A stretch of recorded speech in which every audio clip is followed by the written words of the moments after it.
Halo Jepret Team, apa kabar lagi? Selamat tengah pekan. DPI kembali dari Rabu yang ceria bagi sebagian orang. Kenapa sebagian orang? Karena apalah gunanya kalau menang tapi cuman bisa bermain di Europa League. Kemudian ada juga, itu mungkin buat Lewandowski yang cocok. Kemudian juga ada juga Atletico Madrid yang berapa tahun terakhir kayaknya pengen menyaingi Real Madrid dan juga Barcelona, justru nyungsep sekarang, bahkan jadi juru kunci ya di grupnya. Dan juga udah saatnya mungkin ganti rezim untuk sang pelatih yang katanya punya gaji termahal untuk di Eropa, ternyata cuman bisa membawa Atletico nyungsep nggak cuma di Eropa tapi juga di Liga. Kita bahas hasil itu barengan hasilnya Spurs yang pastinya cukup bahagia bisa lolos walaupun harus lewat empot-empotan kalau kata Coach Jasin, grup kolang-kaling. Yang kita akan bahas bersama GeForce Fast Moving Otomotif punya Indonesia yang pabriknya ada di Indonesia. Jebret Team bisa dapetin di e-commerce kalian, di e-commerce Bukalapak, Shopee dan lain-lain. Yang pilih aja favorit kalian. Jangan lupa follow IG-nya di GeForce_ID. Monggo langsung dicek di Instagramnya dan cek promo-promo maupun produknya. Dan hari ini kita bersama 3 wanit dengan generasi yang berbeda. Generasi boomer, generasi apalah gue nggak tahu generasi itu, pokoknya dari generasi yang paling senior, menengah sampai yang paling bau kencur ibaratnya ya. Ada Coach Jasin, ada Aldi dan juga ada Rizal yang kemarin berhasil kena hair dryer treatment Coach Jasin untuk utama kalinya, kemakan jebakan gua, dan Coach Jasin pun juga kemakan makan umpannya. Dan sekarang kita ngebahas dari Spurs dulu ya. Ini mungkin Coach Jasin paling bahagia, orang yang paling bahagia bukan karena Spursnya lolos, tapi Spursnya harus terkoyak-koyak untuk bisa lolos dari fase grup di grup kolang-kaling. Ini kalau lihat Spurs yang begitu susah payah di grup Coach Jasin kolang-kaling, di Liga pun tersiak-siak, bahkan isu yang bisa mengganggu ruang ganti, Conte udah hampir menyerah dengan nggak mau perpanjang kontrak dan ada kemungkinan Juve ngambil dia. Ini beruntung nggak sih Spurs bisa masih lolos ke fase selanjutnya? Kalau dibilang beruntung itu gimana ya? Karena grupnya kolang-kaling maksudnya. Satu begitu, harusnya jauh lebih, levelnya kan jauh dong di atas grup lainnya. Levelnya itu tim yang layak main di UEL. Iya dong, ya kan, lawannya Iya, dong tiga-tiganya. iya. Harusnya kan dengan mudah begitu. Cuma apa yang gue lihat dari Spurs di Liga Champions tahun ini adalah gue compare waktu Spurs masuk final bersama Pochettino 2019. Ya. Bagaimana dia segrup sama Barcelona, dia segrup sama Inter, dia segrup sama PSV. Kalah di 2 game awal, lalu bangkit. Di knockout ketemunya City, ketemunya Dortmund, ketemunya Ajax. Ajax yang ngalahin Madrid, Ajax yang lagi jago-jagonya diisi sama De Ligt, diisi sama Ziyech di atas De Jong, Van de Beek. Apa yang buat berbeda? Spurs tahun itu punya karakter. Jadi kalaupun ada hokinya, oke kan golnya kan menit-menit super detik-detik akhir kan menghadapi Ajax di game terakhir. Tapi mereka punya karakter. Itu yang hilang di Spurs saat ini. Oke, dia punya materi pemain yang ya oke lah. Kita lihat pembelanjaan mereka juga lumayan. Ya kita lihat pemain-pemain baru mereka lumayan oke gitu. Cuman karakter ini yang nggak bisa disuntikan oleh Conte ke dalam tim ini. Bahwa Conte seperti yang Panji bilang tadi, dia nggak fokus, dia mau lanjut di Spurs kah, dia mau pindah ke Juve kah. Gue nggak melihat dia adalah seorang pelatih yang komit di tim ini. Ya, ini objektif gue pribadi. Cuman gue nggak melihat bahwa dia kepalanya untuk Tottenham saat ini, dan bagaimana dia membandingkan Spurs dengan kalau keputusan ini terjadi di klub-klub besar, berarti kan dia dengan kaca kecil. Dengan kata lain dia membilang bahwa tim Spurs ini tim kecil gitu kan. Ini hal yang buat gue, kalau gue jadi fans Spurs gue marah gitu. Dan ditambah bahwa karakternya ini nggak ada di Spurs saat ini, bahwa karakteristik pemenang, jiwa pemenang. Karena kalau dibilang materi, dibandingkan dengan apa? Porto musim panas kemarin ditinggal 6-7 pemain, Fabio Vieira, Luis Diaz. Banyak ditinggal pemain. Artinya kan secara materi, secara kekuatan makin jomplang dibandingkan Spurs. Spurs makin kuat, Porto juga makin melemah. Tapi di atas lapangan nggak begitu gitu kan. Kita lihat bahwa bagaimana Spurs ini, ya kalau lu bilang beruntung tahun ini ya emang beruntung. Kalau tahun 2019 gue nggak bilang beruntung karena mereka punya karakter dan mereka menunjukkan. Gue nggak suka bilang kayak begini, cuman ini yang terjadi bahwa Spurs tahun itu emang benar-benar bagus di bawah Pochettino.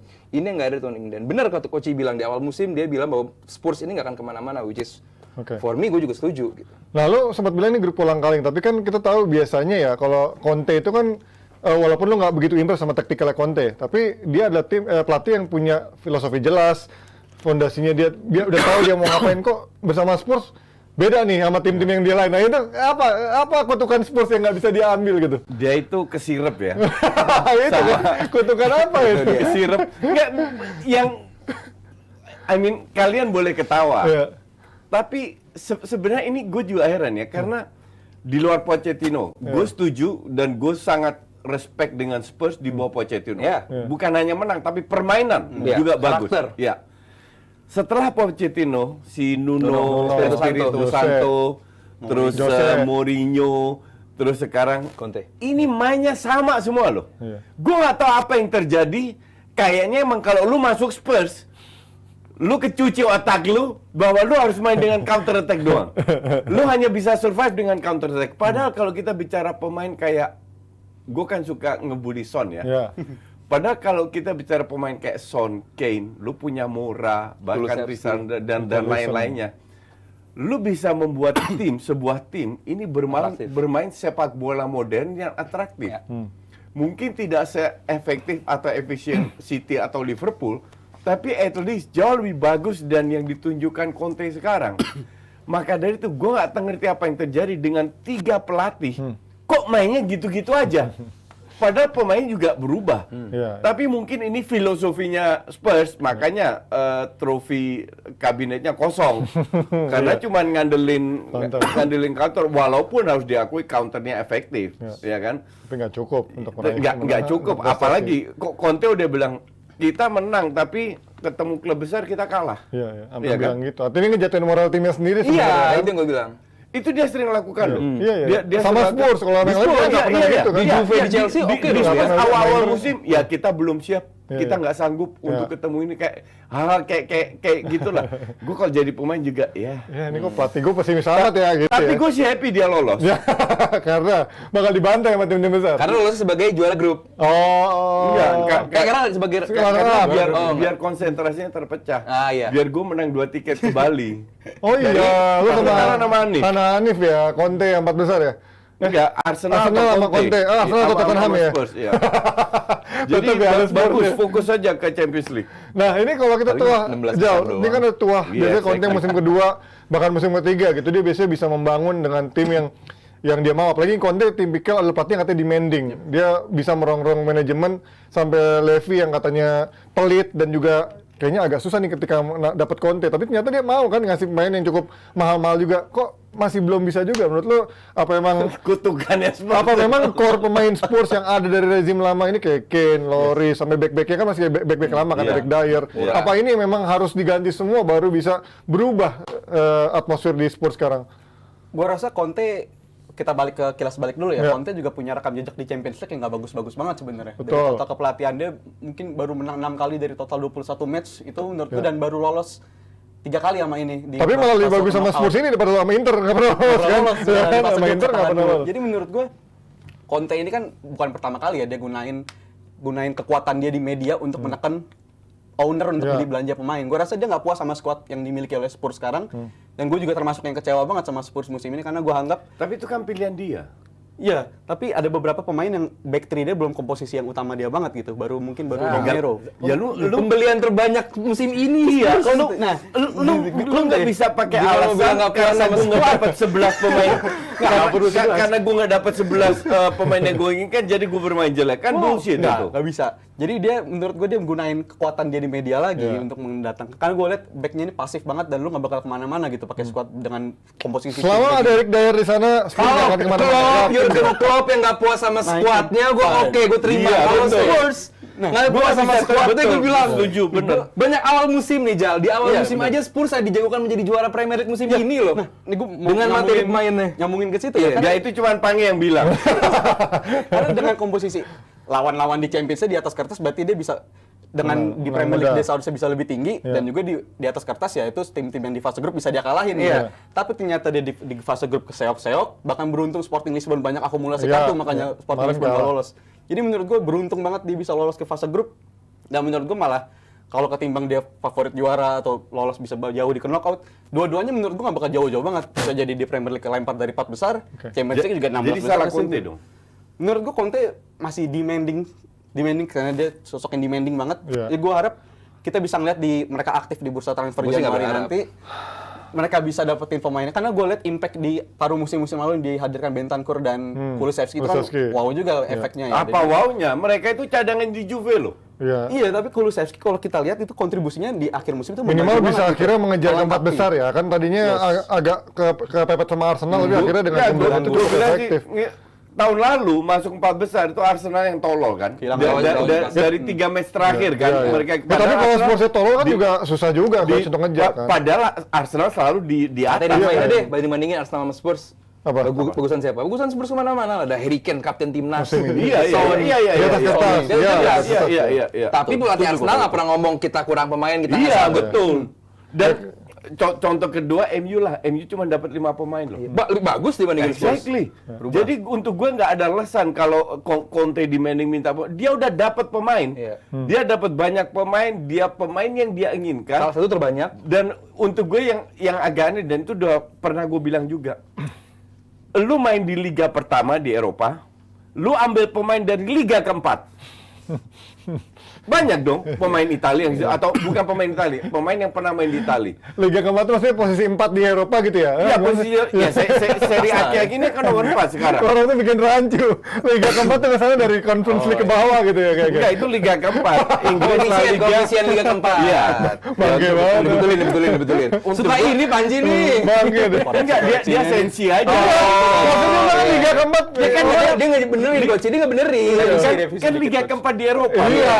Nah, lu ambil pemain cadangan di liga keempat di Eropa agar bisa jadi Logikanya perform di Liga pertama. Iya. Ya, Liga pertama. Kan nggak make sense. Logikanya di mana gitu loh. Dan makanya that's why gue berani taruhan sama Hanif. Iya. Oke, Hanif bego yang sih. awal Spurs juara dengan Conte masuk pemain ini, we'll see. Tapi coach, pakai argumen lu tadi, banyak pemain yang diambil dari liga keempat, kelima. Tapi kalau dia dalam pelatih yang bagus, dalam sistem yang bagus, mungkin bisa berbeda Bisa, hasilnya. Scouting. Tapi nggak di Spurs dengan Conte ini. Gue justru lebih bingung. Conte yang pergi duluan atau Conte dapat pemain baru. Gue izin nambahin juga ya. Dan Conte ini kan di Chelsea juga pernah ngalamin ini nih. Dia musim pertamanya nggak masuk Champions League, dia bisa juara Premier League, musim keduanya masuk, dan dia demanding pemain banyak. Karena lawan-lawannya juga lagi bapuk. Kita lihat demanding Conte juga nggak bagus banget musim itu. Zappa Costa, Drinkwater, Iya. Ini jelek-jelek banget sih. Bakayoko. Bakayoko. Menurut gue ya Conte ini juga bermasalah. Iya, juga pemainnya gitu. memang pemain, cuma harganya lumayan. Drinkwater berapa, Zappa Costa berapa. Drinkwater Iya, mahal loh. makanya pemain-pemain yang secara kualitas bukan yang top, tapi dibelinya dengan mahal karena tim-tim tersebut tahu Leicester baru juara di Premier League dan Chelsea punya duit, ya dikasih mahal gitu. Drinkwater itu dari awal gue dibilang ini pemain nggak banget. Sama kayak Pret dibeli 60 Exactly, juta. coach. Itu tadi argumen lo bahwa pemain yang biasa-biasa aja kalau under system yang oke, mungkin berbeda hasilnya gitu kan. At least bisa perform Satu lebih musim. bagus daripada sekarang. Secara lah. konsisten enggak? Iya, secara konsisten enggak. Ya itulah, tapi dari lolosnya Spurs yang pasti membuat wakil Inggris sempurna dengan lolosnya 4 wakil ke fase knockout. Menurut di tim siapa yang akan gugur duluan antara Spurs atau Chelsea? Ini kurang ajar banget nih. Ini Abrar yang bikin ya. Spurs atau Chelsea? Kok langsung diarahin padahal masih ada Liverpool, masih ada City. Kenapa dua London itu yang jadi Tahu Brar, Liverpool tuh runner up, Brar. Nah, ngomongin soal Liverpool kemarin. Akhirnya Abrar pinter. Ngomongin soal Liverpool, ada Liverpool yang kemarin juga menang lawan Napoli nggak terkalahkan dan akhirnya memutus dan tetap tidak terkalahkan Napoli, tidak hanya di Serie A tapi juga di kompetisi Eropa. Ini ngelihat sebenarnya Liverpool dengan ngalahin Napoli, menurut kalian apakah karena faktor Napoli juga udah pasti lolos jadi urgensinya nggak terlalu berat atau memang ya Liverpool sebenarnya masih punya taji untuk bisa bangkit lagi gitu? Bener dua-duanya. Bener dua-duanya. Napoli udah lolos, kita pastilah menghadapi tim yang udah lolos itu pasti beda intensitasnya. Ya, Nggak sama benar. sama tim yang lagi ngejar peringkat 3, ngejar peringkat 2, apalagi peringkat 1. Kecuali Bayern Munchen lawan Barcelona minggu Ayo lalu ya. ngomong bahas dulu deh. Kayak Barca udah lolos ke UEL, turunkan pelatih, wajar. ngejar apa? Ya kan udah lolos ke UEL, Dan yang diturunin cadangan semua, ya wajar. Barcelona lolos ke Eropa. respect dong. Bagus juga ambil jalurnya emang. Paling Daripada pintar. Atletico kan ya, Atletico bawah. Atletico Iya, parah sih, Atletico. makanya. Iya. Dan tadi gue bilang lagi bahwa ini bukan Napoli yang jelek, Napoli yang menurun. Soal rentetan tadi ya, itu cuma angka lah. Kita tahu lah Napoli sekuat apa musim ini, pelatihnya seperti apa, bagaimana skuad ini dibangun. Kita nggak perlu berpanjang lebar di situ. Walaupun di pertandingan ini kita lihat sama-sama, oke, XG-nya kecil, Ya, ya. bla bla bla bla, nggak pernah ada big chance. Cuy, ini beda. Napoli Liverpool Golnya Ostigard itu cuma selisih sedikit dikit banget, loh. Iya, iya. dikit banget. Nggak ada big chance gimana. That's why jangan percaya data. Makanya dimarahin nggak tuh Napoli sama Coach. Nah itu balik lagi bahwa ini Napoli nggak ada masalah, kita nggak perlu berbahas ke situ. Cuman yang gue lihat adalah oke, ada perbaikan di sisi Liverpool, iya. Dengan formasi yang baru lagi, iya. Bagaimana perubahan di lini depan terjadi lagi, lini depan, lini tengah udah dibetulin. Oke, nggak apa-apa. Berarti Liverpool sedang berbenah. biarkan mereka di situ. Oke. Liverpool sekarang PR-nya adalah dia lolos sebagai runner up. Ya. Dia bakal ketemu PSG, dia bakal ketemu Madrid, dia bakal ketemu Dortmund, dia bakal ketemu satu lagi itu adalah Munchen. Calon-calonnya. Iya, lawan Juara grup calon Semoga ketemu Munchen atau Porto, Madrid, atau Porto. atau Madrid atau PSG. Ya kan? Final kecepatan. Final kecepatan bahwa lawannya Biar- juga di biar hilang babak duluan. knockout stage ini sudah siap karena ya udah lolos sebagai runner up. Dan gue sih kalau jadi Liverpool tentu tidak akan bisa mau milih fokus di UCL kah, fokus di Premier ngejar di League Liga kah? ya? Nggak bisa karena Liverpool pun dari sisi finansial dia tidak dibantu sama FSG secara maksimal. Jadi dia harus self finding lewat babak knockout stage ini karena Iya. di Liga Champions itu nyari duitnya sekarang nih, Iya, knockout iya. stage karena di babak grup itu grup duitnya Kecil. masih belum kecil lah gitu Ya. di knockout stage ini. Tapi tahun lalu mereka bersaing loh sampai detik terakhir Empat-empatnya.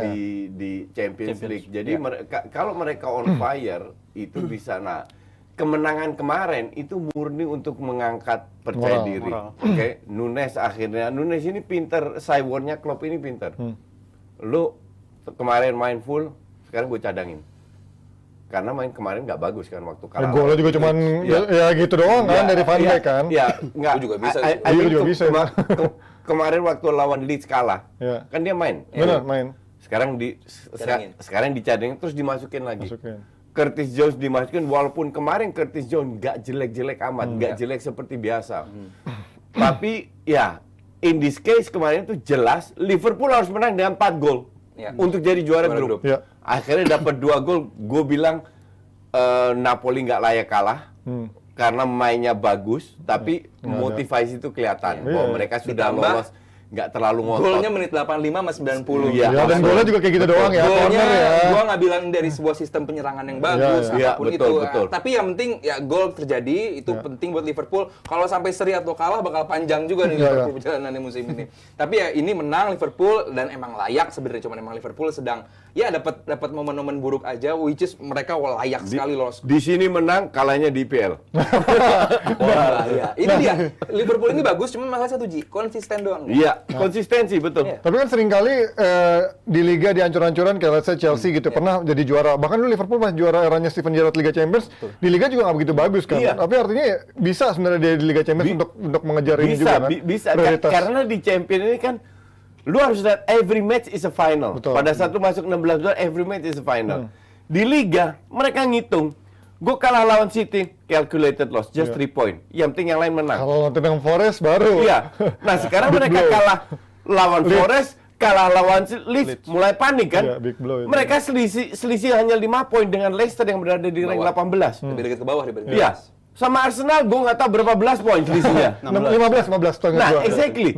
Jadi gue kalau jadi Klopp stres juga, puyeng juga. Bahkan kembali lagi gue katakan, kalau mereka nggak segera bangkit, bisa aja diturunkan loh Klopp ini. Nah, Zia, lo kalau lihat dari Napoli sendiri kemarin ya walaupun tadi secara psikologis sudah lolos nggak bisa jadi tolak ukur, tapi kan sekarang di next step di knockout phase ini ketemu tim-tim yang udah bukan tim-tim cere-cere atau kelas Europa League atau bahkan Conference League. Menurut lo dengan kekuatan sekarang dia bisa bersaing dengan tim-tim yang memang kandidat juara, let's say Bayern Munchen yang kemarin nggak terkalahkan lawan Inter, kemudian di Liga Champions musim ini nggak terkalahkan kan, sapu bersih kemenangan lawan Madrid, lawan PSG. Menurut lo udah bisa menyaingi mereka? Menurut gue belum ya, jelas belum ya. Karena di Champions League itu khususnya di fase knockout, lu main atraktif football, lu bombardir gol banyak itu nggak menjamin biasanya. Tuh, karena City aja bertahun-tahun akhirnya juga. kejegal-kejegal dengan hal-hal yang kita juga bingung ya. Yes. Jadi teknisnya. menurut gue musim ini Napoli ya kita akui tim tersubur juga di Champions League, tim tersubur di Liga, dan juga banyak pemain baru-baru juga yang langsung nyetel gitu langsung ke mereka, khususnya ke Kvaratskhelia ya. Kvaratskhelia. Maradona dipanggilnya. Maradona. Jadi menurut gue dia juga amazing prospek banget ke depannya. Dan juga tapi pertandingan tadi pagi nggak bisa jadi tolak ukur, setuju. Betul. Tapi perjalanan mereka untuk meraih sapu bersih 5 pertandingan pertama tuh mengesankan banget gitu. Membantai Liverpool di Naples 4-1 tuh menurut gue statement poin dari Spalletti musim ini gitu. Kalau mereka siap untuk bersaing di Champions League. Oke. Akhirnya mereka siap juga nih karena setelah bertahun-tahun cuma jadi pelengkap doang kalau masuk ke Champions League, tapi musim ini mereka bisa at least mereka bisa punya rasa percaya diri lah. Oke. Punya kapasitas pemain yang bisa bersaing setidaknya quarter final atau semifinal udah bagus banget buat komposisi squad kayak Napoli begini. Ya, nanti mungkin habis Piala Dunia bakal jadi penentuan ya. Biasanya juga habis break tuh agak beda tuh match fitnessnya, momentumnya kadang kalau lagi bagus-bagusnya bisa turun gitu aja dan bisa hilang kejayaan atau bisa keperkasaan dari Napoli. Kalau Liverpool sendiri menurut kalian dengan komposisi kemarin kan terus dirotasi. Coba, kalau menurut lu sebagai fans Liverpool deh, lu yakinnya sama siapa sih sekarang dengan Liverpool dia? Komposisi lini depannya yang memang kira-kira emang paling pas musim ini buat klub siapa menurut lu? Oke, gue kilas balik dulu. Setelah pertandingan lawan Arsenal, Klopp ngelakuin perubahan drastis. Taktik berubah dari 4-4-2 menjadi 4-4-2, 4-3-3. jadi 4-4-2, bahkan nyoba juga Diamond. Selama Oktober dicoba 4-4-2 Diamond, tapi ternyata nggak berjalan lancar lawan Nottingham dan Banyak Leeds. yang nggak berjalan. Yes. Lawan Nottingham, lawan Leeds nggak berjalan taktik itu, akhirnya dia tadi pagi balik ke 4-3-3. 4-3-3 kan? Jadi menurut gue permasalahan Liverpool bukan cuma di formasi, tapi ke personel.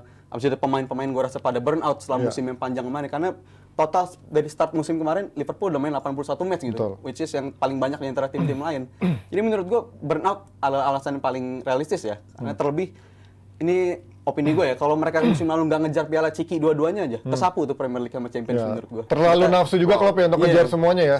Waduh. Lu setuju coach kayak gitu coach? Karena kan dengan lo bilang selalu kedalaman squad dia ngepas gitu dengan squad dengan pesaing-pesaing yang lain. Burnout gue setuju. Nah kan dengan 4 kompetisi itu dia maksain semua main tim utama. Sebenarnya nggak maksain ya. Gini, kalau gue sebagai mantan pelatih, kalau gue Jurgen Klopp, gue ketemu tim ABC, I wanna win the game gitu loh. Sikat. Iya kan? Ya, tapi kan lu you mau have to ketemu think di the smart final way, atau ya. final, pokoknya tiap kali gue main gue mau menang. Dan nggak mungkin lu di final Piala Ciki lu turunin pelapis kan? Ya. Iya kan? Ya, ya. Dan mungkin dia juga udah berusaha untuk melakukan rotasi, tapi nggak jalan aja rotasinya. Nah, Jalan di Piala kalau Ciki. burnout itu benar. Benar. Karena Van Dijk itu waktu Nation League, which is quite important untuk timnas Belanda, cuma main 2 match, habis itu diliburin. Karena dia main match terlalu banyak. Van Dijk selalu starter, Salah selalu starter, TAA selalu starter. Jadi terlalu banyak yang ya itu burnout. Dan Salah kan ditambah Afrika juga, Piala Afrika di awal tahun. Iya, Aneh. Jadi Salah. kalau sekarang mereka performnya agak menurun, untuk gue manusiawi. Yang nggak manusiawi itu, lu nggak beli pemain, mau ngandelin pemain itu FSG aja. ya, FSG ya. Kalau gue sih ada nggak setuju ya sama burnout ini. Kalau soal alasan burnout, semua tim juga banyak yang burnout kok. Nggak, tapi Liverpool main sekarang terlalu gini, banyak tapi match lu. Sebedanya Koci, bedanya paling berapa game sih paling? Iya. 4-5 game knockout stage. Bedanya 5-6 game Si gitu Van kan. Dijk itu musim lalu itu main 70 Sekarang Liverpool emang nggak punya tim lu aja lu pelatih timnas futsal, lu punya tim conditioning dong.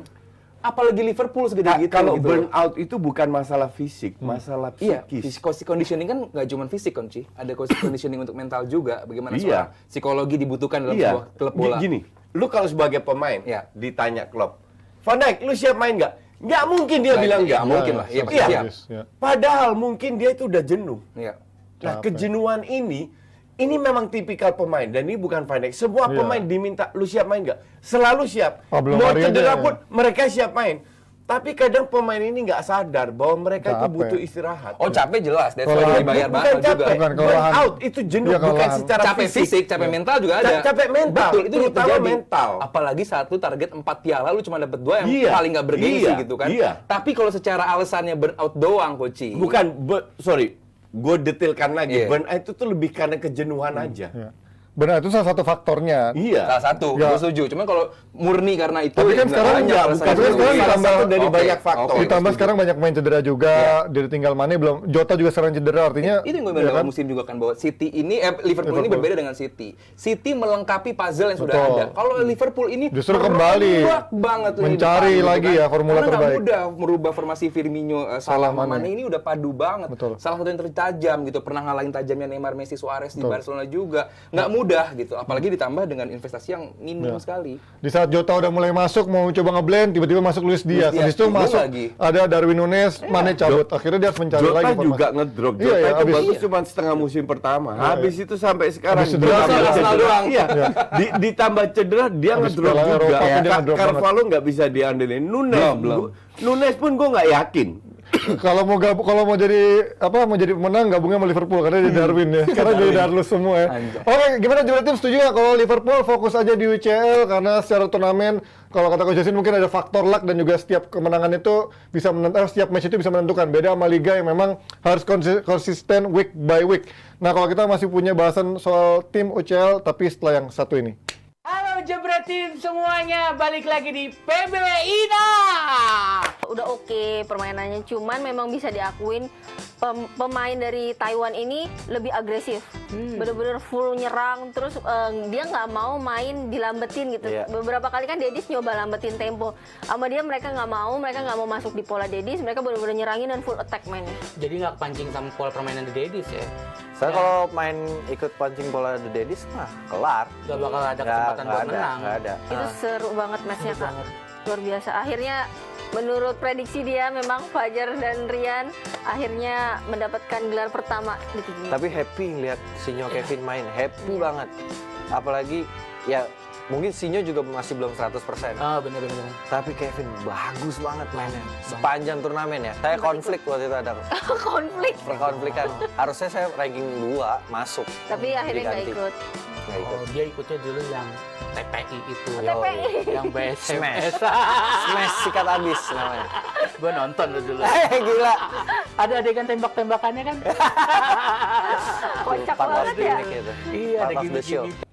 Ya, itu dia PB Ina akan hadir episode terbaru setelah DPI. Jadi jangan kemana-mana, Jebret Tim. Mantengin terus di Jebret Media TV dengan PB Ina. Sekarang kita ke Barcelona yang sudah memastikan diri ke Europa League, tapi kemarin tetap main keras. Ya, main keras. Nggak main keras, cadangan semua yang diputurin. Respect. Main serius mencari kemenangan menghadapi Victoria Plzen, tapi tetap kebobolan 2. Artinya evaluasi itu tetap ada, terlepas kalau kata Coach Yasin mainin para pemain pelapis. Tapi kan celahnya berarti cukup banyak nih Coach untuk barisan pertahanan, Banget. kemudian Oh iya. ya kan? Lu nggak bisa ganti 5-6 pemain Pemain, ya. inti terus tiba-tiba berharap main bagus, main kompak Nggak. ya enggak lah. Dan by the way, 1 gol penalti itu gue bilang bukan penalti.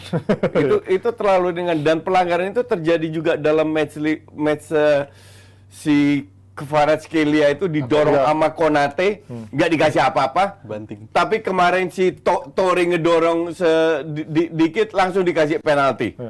Iya, bener. Subjektivitas Jadi lebih tinggi untuk sana. gue dan apa yang dilakukan Safi wajar. Lu udah lolos ke UEL dan akhirnya apa yang diturunkan mereka sekarang kan ketinggalan hanya 1 poin di La Liga. Ya lu fokus di La Liga lah. Iya kan? Jadi kemarin tuh hampir semua cadangan. Lewandowski nggak ada, yang penting-penting lah, Busquets nggak ada, si. Berarti Busquets penting ya? Nggak untuk Safi, Untuk Safi. bukan untuk gue. Bisa juga Dio nggak nggak bisa. ada, Wajar. Pedri nggak ada, Pedri nggak Dembele nggak ada. Ini kan pemain yang rutin menjadi starter. Tapi kalau kemarin melihat bagaimana Casey ditempatkan, menurut lo ada prospek nggak dia untuk menjadi pemain inti ke depan? Oh, kalau prospek iya, tapi kan Casey sendiri mengatakan Dia masih butuh. Gue datang dari sistem yang berbeda, Beda. gue harus adaptasi bahwa si Safi memasang Casey di posisinya Busquets untuk gue itu sangat Harus, sangat ya. bagus, Untuk di mana lu bisa melihat ya kan dan menang untuk cover back ya. Ya, jadi lu bisa cetak 4 gol kebobolan 2. It's okay lah. Ini kan bukan lihat skor karena mereka udah pasti lolos. Europa League. Pasti lolos ke Pasti, Europa League. pasti tenggelam ke Europa League, bukan pasti lolos. Ya, enggak, pasti lolos.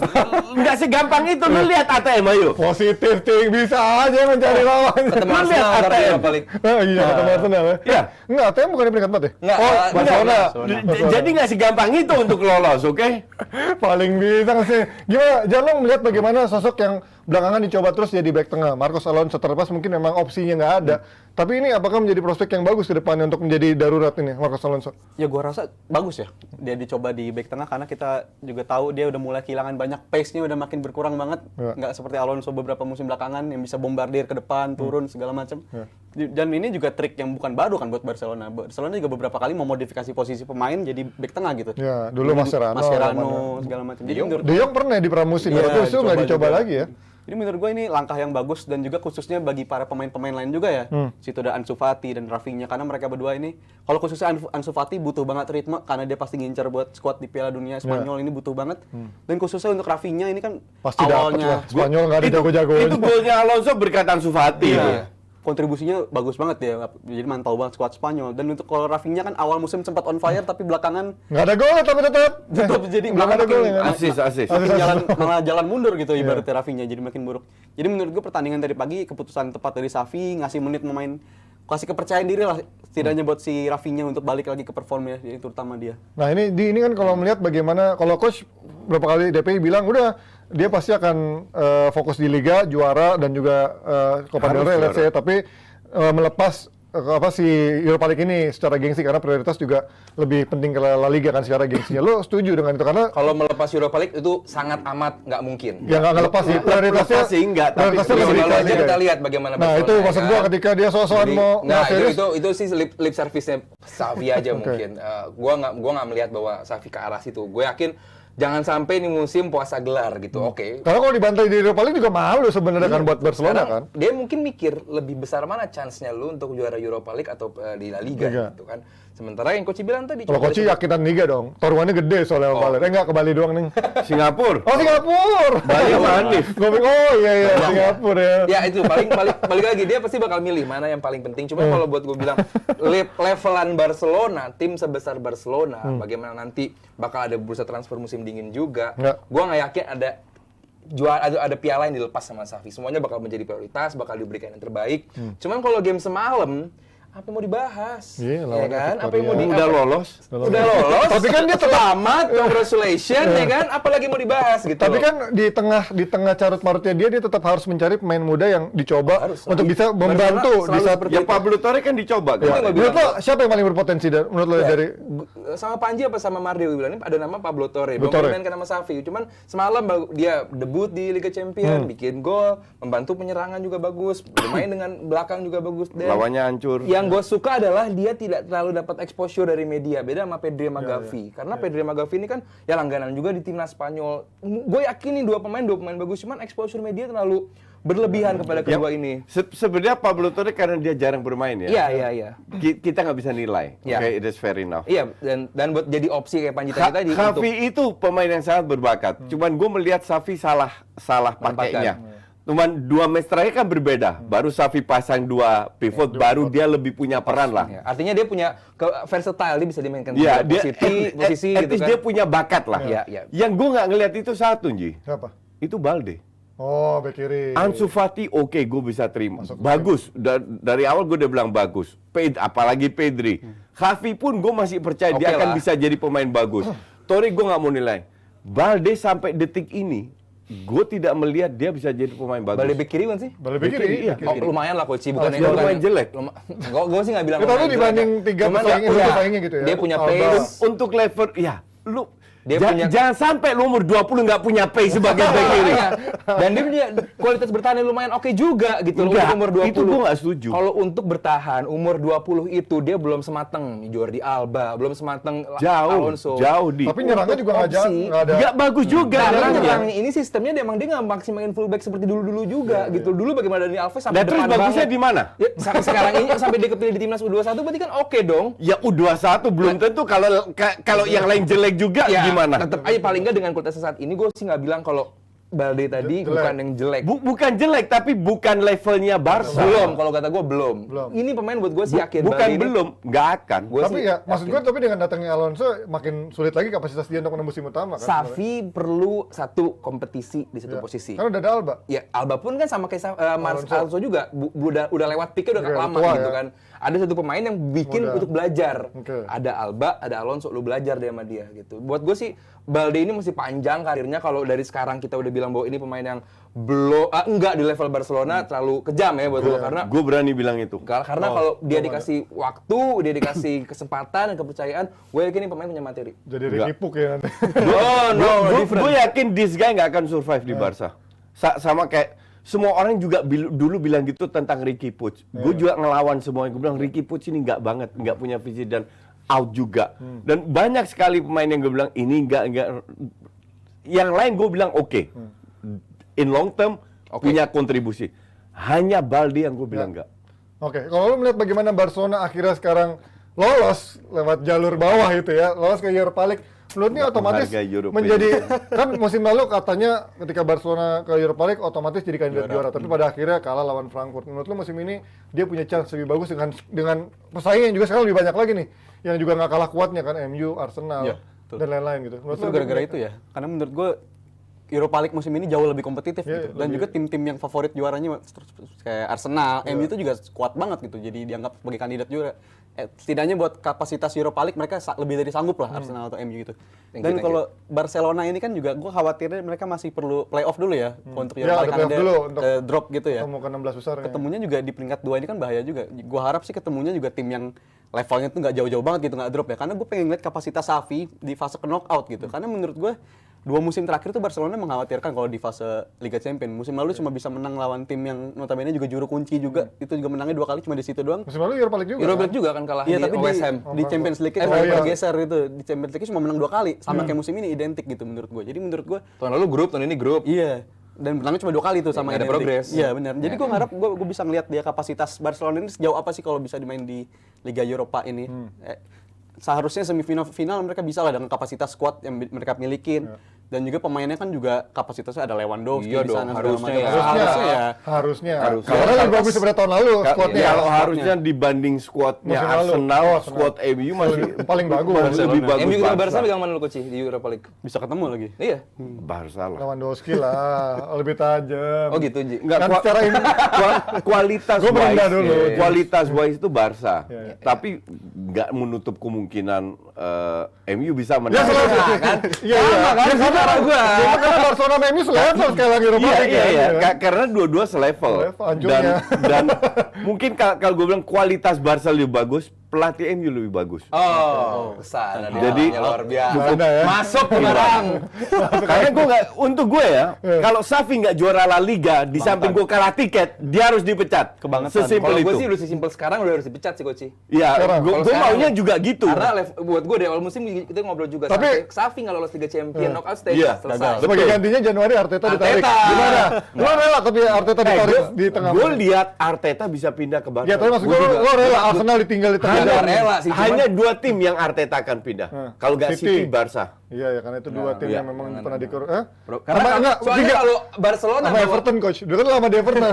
soalnya gini Coach, kalau Arteta lama di Everton dulu. Barcelona bawa Arteta, nggak cuma bawa Arteta, pasti bawa Edu juga. Iya. Untuk sporting director itu bakal bener-bener ngerusak. Waduh, Arsenal. Enggak, kalau gue Barcelona. percaya itu. Gue percaya banget. Kalau misalkan Arteta ke Barcelona akan bawa Edu. Bawa Edu juga. Jadi ntar squadnya akan pilihan Edu tuh Nggak ya. bakalan, nggak bakalan Besarnya Barcelona mau dipaketin, nggak bakalan. Masih yakin. Oke, kita fokus dari Spanyol pindah dari Barcelona ke Atletico Madrid ini yang Aduh. akhirnya setelah sekian lama Atletico harus merasakan menjadi juru kunci. Jadi nggak segampang itu masuk UEL. Ya, gua Tanya, tanya Simeone. Iya. Gue juga tanya sama Inter Milan sama Conte juga pernah merasakan hal yang sama. Nah ini kalau ngomongin soal pelatih yang sudah begitu lama bersama Atletico Madrid, kemudian pernah berjasa juga, gajinya termahal. Ini menurut kalian emang dia burn out? Apa mungkin emang ada fasenya Atau yang pelatih? bilang burn out tuh. Ada Atlas. ada fasenya pelatih udah begitu jenuh. Kayak kita tahu, let's say banyak pelatih yang sudah bertahun-tahun akhirnya Kayak mau Klopp diapapun sama ya. Liverpool. Mau diapapun juga kayaknya udah nggak bisa kalau work ya. Lama terus juara ya nggak apa-apa. Ya. Ini kan lama juga juaranya cuma sekali dua Sekali. kali. Nah, sekali ini menurut dua kalian kali, ya. apakah memang udah waktunya Simeone udah harus cabut? Tapi melihat memang sekarang seperti apa nih Simeone harus dilematisnya? sadar bahwa dia punya kualitas squad ini yang sangat amat bagus. Dia nggak bisa maksain dengan cara yang sangat amat pragmatis, serangan balik, bertahan dengan maksimal, serangan balik. Walaupun bikin sekarang gol. sebenarnya udah agak beda ya dibanding yang tahun-tahun waktu dia Tetep, juara ya. Tapi secara dia bermain masih Masih tetap, begitu. iya, pragmatis, Walaupun dengan lawan yang dia main bagus cuma lawan Cardiff doang. Makanya gue benar berharap gue berharap Simeone ini dapat perpanjang kontrak. Iya, 2002 lagi diproses. Tapi Ya, lumayan kalau- udah kalau- tahun lalu bisa nyolong juara tuh gila loh. Kalau bisa Ya, sampai Barcelona sama Madrid itu juga lagi. Kalau bisa sampai 2050 biar dia seumur hidup di Atletico karena gue udah jutaan kali gue bilang this coach is big shit. Iya, dia punya materi squad yang bagus. Iya betul. gitu loh. Jadi dengan apa yang dia Felix. tunjukkan belum digaji 30 juta ya. gede sih. Segoblok itu orang dari Madrid ya. Tapi ya itu kan merasa berjasa kan, karena jasa Ya dia pernah mengangkat. whatever jasa Atletico you don't kan. pay 30 juta untuk pelatih. Come on. Ya, lu Mau nilai jasa-jasa pelatih apa? musim ini gitu, musim lalu apa yang lu berikan. Kalau lu jasanya oke, ini tim bisa bawa kita masuk final Liga Champions, Berapa kali? juara Iya. Liga. Ya lu capek dong. Ini tim kan punya ada progres itulah. Gue nggak begitu percaya proses, gue percaya progres gitu loh. Gue ada hasil yang didapatkan. apa Maka enggak. dari itu gua harap dikontrak 10 tahun lagi biar seumur hidup di ATM itu. Lo ngeliat Dan gue ini. nambahin ya, karena gue cukup senang juga sebenarnya sama Simeone, tapi gue nggak suka juga sama dia. Mampus Tapi lo, gue nggak diserang senang lo. juga. Ayo. Gimana lu cukup seneng tapi lu nggak suka? Apa lo seneng? Gue sih jelasnya. Udah mau dibantai. Baru mau masuk Ini tim poinnya. bagus, tapi Tapi gue nggak senang sama dia. Ini gue baru mau masuk Oh, iya. poinnya. Ya, masuk poinnya, masuk dulu. Gue ngeliat dia, gue terkesannya sama dia. Atletico ini kan beberapa kali udah ada revolusi squad lah ibaratnya. Iya, iya. Dan Simeone bisa mempertahankan Exodus lah ya, diambil-ambilin kan. squad yang akhirnya bisa diregenerasi sama dia, itu fine menurut gue. Dan mereka bisa nyuri liga di tahun 2020 walaupun itu musim Covid ya, Iya, iya. tanpa penonton juga musimnya. Itu menurut gue poin penting juga gitu. Dan mereka udah bisa masuk final champion 2 kali. Gue yakin mereka Simeone itu benci banget sama Ronaldo. Satu-satunya yang ngalangin dia sama Iya, Piala Champions itu cuma Ronaldo doang gitu.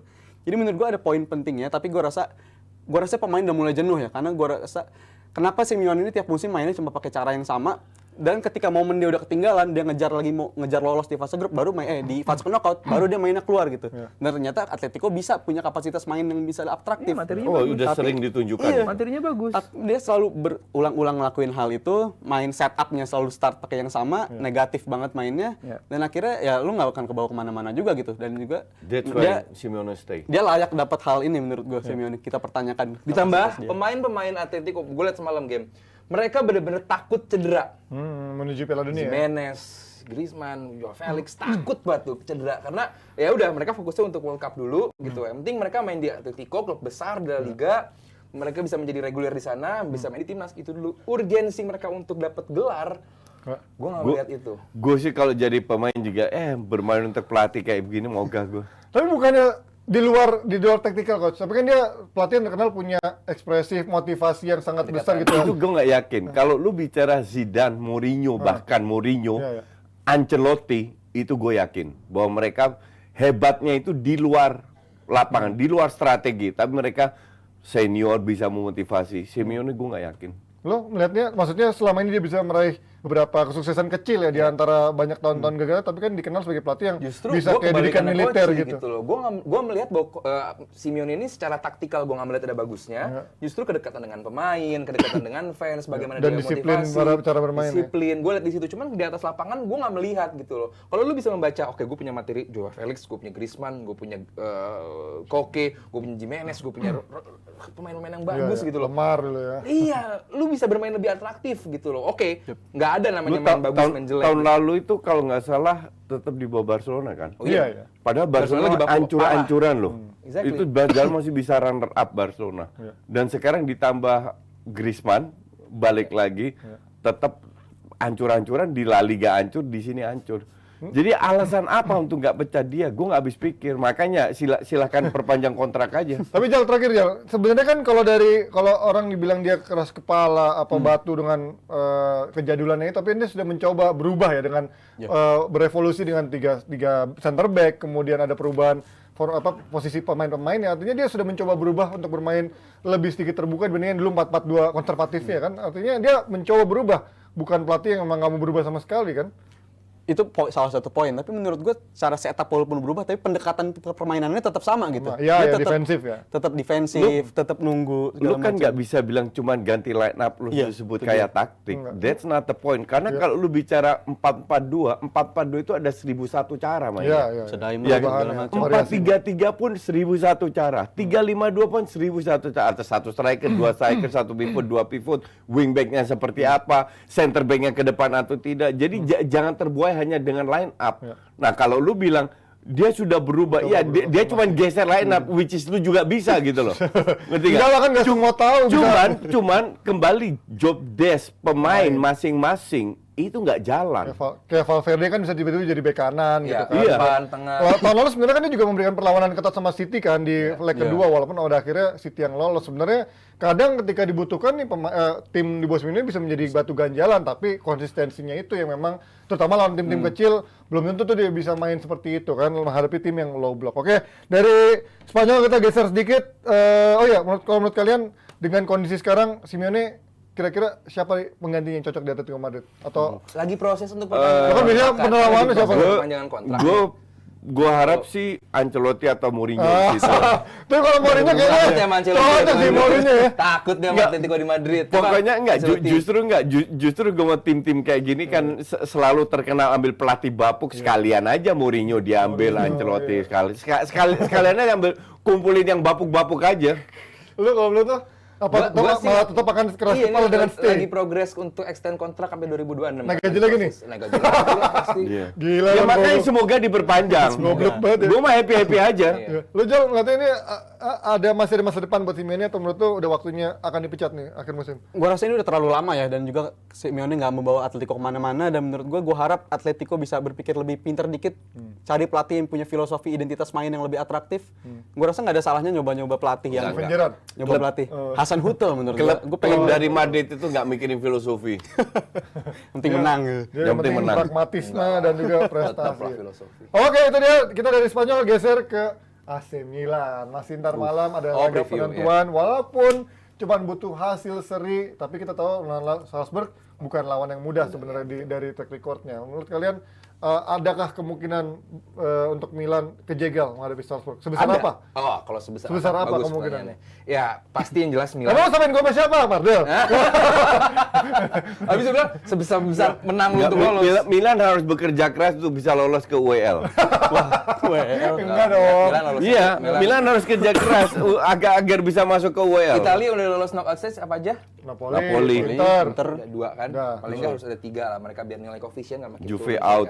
So Juve out juga. Paling Milan nggak ke ini UEL. tim pasti apa namanya disupport sama satu Italia untuk ya lanjut ke knockout stage karena koefisien Serie A bakal turun kalau nilai tim yang melaju ke knockout stage juga menurun.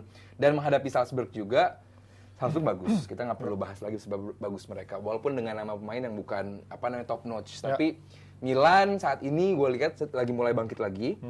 Bagaimana dia menempatkan pemain-pemain yang tadinya kita anggap bukan begitu pemain bagus. Bagaimana Rafael Leao di kiri, bagaimana seorang De Ketelaere di tengah juga sekarang lagi bagus. Tapi jelek Rafael kemarin lawan Torino ya? Ya, satu game. Iya, yang satu jelek. game ya. Yang Enggak, kalah. banyak game dia Iya. jelek. Tapi enggak waktu Liga Champions Iya, juga Liga Champions gitu bagus, kan. iya, iya. Waktu lawan Juve juga bagus. Artinya tim ini lagi oke dan gua harap bahwa Milan memanfaatkan keuntungan bermain di kandang karena nggak banyak tim yang punya privilege untuk menentukan nasibnya di kandang sendiri. Sekarang Milan main di kandang, lu butuh seri kan? Iya, iya. Butuh seri doang. Butuh seri kan? Ya, harus Gue bisa. lagi mikir judul Just Talk besok. Untuk Oh, Milan. Milan. Untuk Milan. Tapi pasti kalau misalkan Milan kalah, wah rame sih YouTube lu sih pasti. Waktu Milan, enggak, karena gue bilang ya Milan akan bekerja keras untuk lolos ke WL. Karena Ntar malam. Jadi nggak lolos ke Champions League. knockout padahal stage. cuma butuh hasil seri doang ya. Tetap harus kerja keras ke Europa League. Iya. Lawan Salzburg gue yakin Salzburg bisa memberikan Bisa lah. perlawanan keras karena kan sekarang Ya, di kandang nih walaupun di Ya bisa lah, kandangnya kan kalau satu. Salzburg. Milan ini kan banyak sekali ototnya, sedikit otaknya. Tapi Salzburg kan juga pragmatis juga. Kalau pemainnya. dan strategi Milan gini, dari awal mereka langsung hantam, biar mentalnya lawan itu jeblok. Kalau itu bisa diatasin Salzburg dari sisi permainan Salzburg lebih bagus. Tapi ini senjatanya Milan di mana berhasil di Serie A. Betul. Agresivitasnya luar biasa, itu gua akui. Fighting spirit, agresivitas itu luar biasa. Nah, kalau kita nggak, klub-klub besar itu kan nggak kemakan dengan strategi kayak gitu. Lawan Chelsea yang terseok-seok aja ditelan mentah-mentah. Juve kemakan berarti. Ya Juve kan lagi hancur-hancuran sekarang. Bukan hancuran, Tim besar tapi kan. iya di atas kertas. Cuman musim ini kan hancur-hancuran. Jadi musim ini Juve bukan tim besar, tapi tim-tim besar kayak lawan Chelsea yang terseok-seok aja ditelan mentah-mentah gitu loh. Nah, kalau Salzburg bisa mengatasi agresivitasnya Milan, ya. Serangan balik gitu maksudnya. Salzburg Enggak, serangan balik. enggak.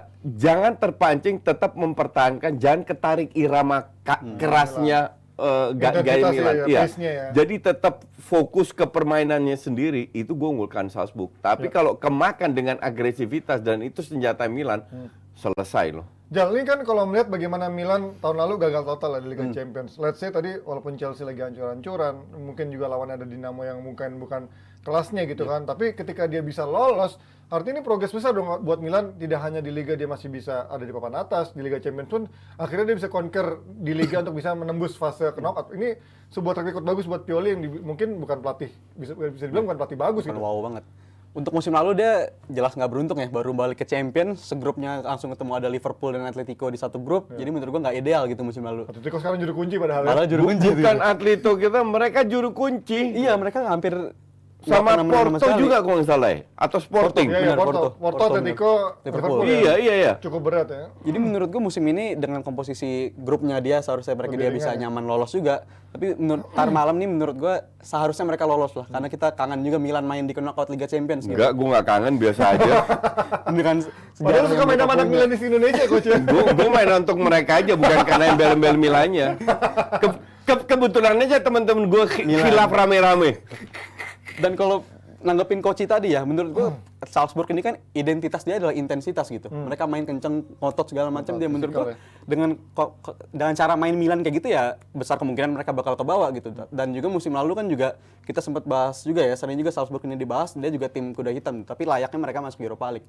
Terlebih pemain-pemain mereka tiap musim tuh ganti-ganti mulu gitu Salzburg. Wajar, feeder club gitu. Ya. Dia cuma nyumbang-nyumbang pemain Red aja. Bull, ya. Jadi menurut gue seharusnya di atas kertas Milan bisa menang mudah karena dia nentuin nasibnya sendiri, nggak perlu ngarepin hasil tim lain. Betul. Ya, Yang butuh seri-seri ya. mereka cuma bisa ngarepin sama diri mereka sendiri buat lolos buat malam. Itu dia fans Milan, dengarkan. Berarti kalau misalkan sampai Milan kejegal, artinya kalian Besok nonton Just Talk rame-rame.